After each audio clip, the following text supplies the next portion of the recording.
I'm Dr. Anastasia Kynighou. I'm the MBA Director at Manchester Metropolitan Business School, and I'm a reader in Human Resource Management. We redesigned the Manchester Met MBA last year, and we're very happy to launch it because it's a brand new program. We started from scratch, and we really embed in the program the purpose statement of the business school, which is to transform lives, businesses, and societies. And we've done a number of innovative things. Our MBA is delivered in our new MBA HighFlex suite. So we have people who can attend remotely or in class, lots of innovative teaching approaches. Our MBA is also mapped against the United Nations Sustainable Development Goals. So sustainability is a theme that runs throughout the program.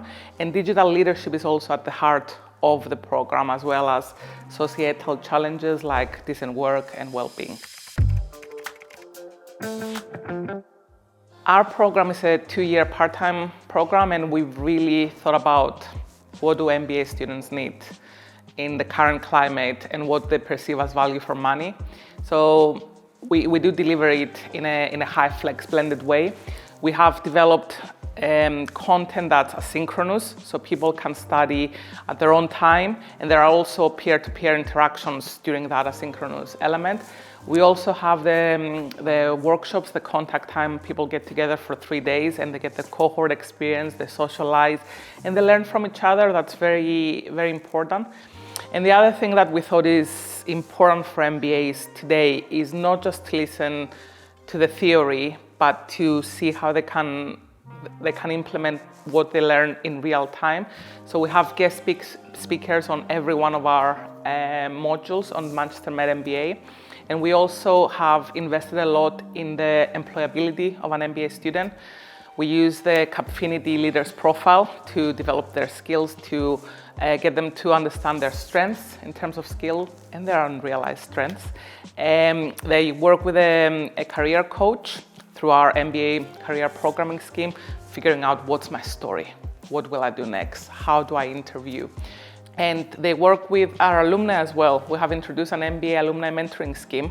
So we bring them together because they can learn from people that have gone through that experience. So we are trying to future-proof the program. I think a holistic approach towards skills is key. So what we do in our business school, we have embedded skills in the strategy. The Dean published the new strategy of the business school yesterday, and skills is part of that. But I think what's interesting to consider is think of AI. Who knows what AI is going to look like in 3 days, in a couple of months. So it's not about the technical skill of how do you use AI or the prompting or any of those things. It's how do you approach this new technology? How do you approach the implementation, the change? How do you understand how you negotiate, how you convince others?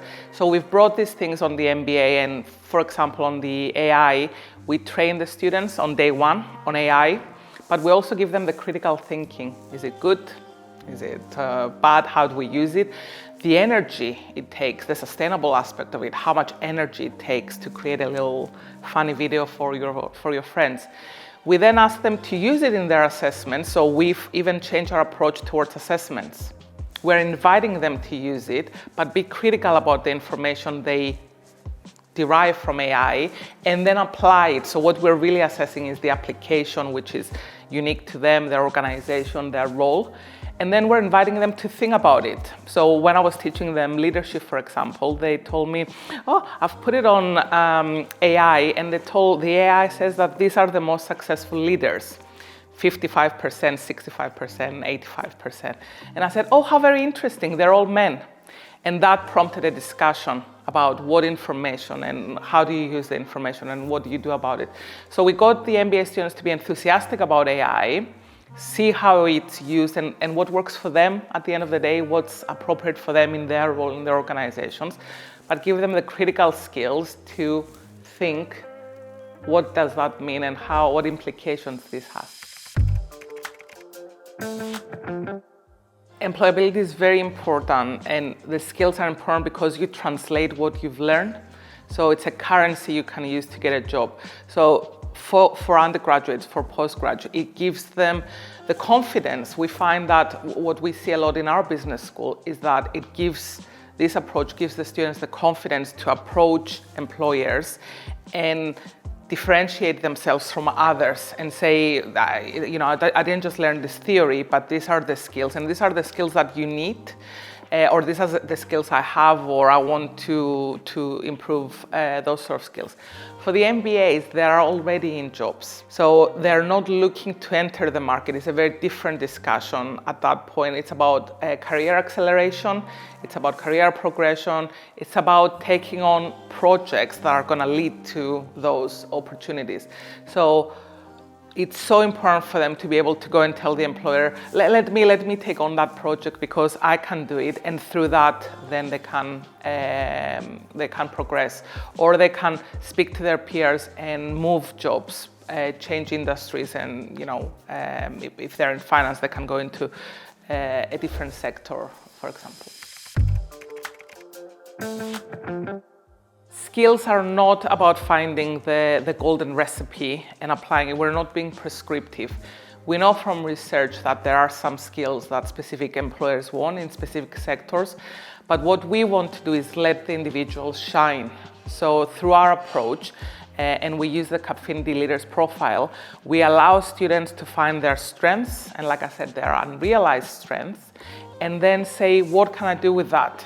What's my story? How can I go and talk to the world about my story? And where do I fit in my organization? Maybe I don't fit, maybe I need to move on.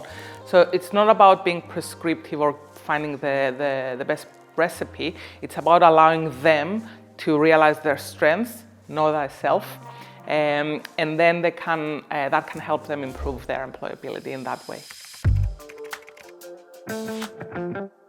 Manchester as a location is so important. I was an international student in Manchester a few years ago. It's so important because it's, I think research says it's one of the cities that sees the most change and attracts the most investment in the UK currently. In the last 20 years that I've been living in Manchester, I've seen massive change. A lot of businesses now come to Manchester for that. So it's the place to be if you want to have those links to the industry, so our students can have a good student experience in terms of student life, but we have all these employers around us, and a lot of our alumni are local, so we tap on the alumni community as well, who are there. And Manchester is really the best place to be. We have a lot of alumni who come and they stay in Manchester. Manchester is so multicultural, and it's, we can talk about how it's the birthplace of industry. The Industrial Revolution started there. You can still see that when you visit the Museum of Science and Industry. We had massive cultural changes because of Manchester, the music scene. And also it's host to some of the biggest football clubs and sports clubs in the world.